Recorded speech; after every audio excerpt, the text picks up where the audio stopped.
بسم اللہ الرحمن الرحیم۔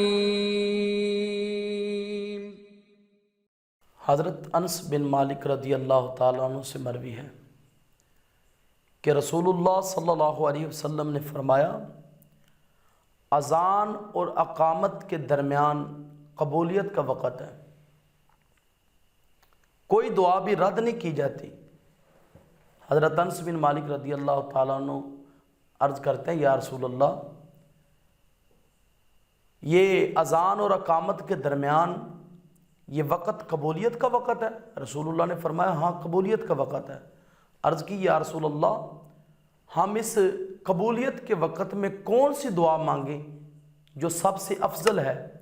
میرے رسول مکرم صلی اللہ علیہ وسلم نے فرمایا، اس وقت دنیا و آخرت کی عافیت کی دعا مانگا کرو، دنیا و آخرت کی عافیت کی دعا مانگا کرو۔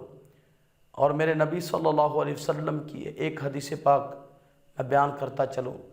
پیارے رسول معظم صلی اللہ علیہ وسلم نے فرمایا، من صلی علیہ مرتن فتح اللہ لہ بابا من العافیہ، فرمایا جس نے مجھ پر ایک مرتبہ درود پاک پڑھا، اللہ تبارک و تعالی اس کے لیے عافیت کا دروازہ کھول دیتے ہیں، اللہ تعالیٰ اس پر عافیت کا دروازہ کھول دیتے ہیں۔ اور میرے بھائیوں، یہ عافیت کیا ہے؟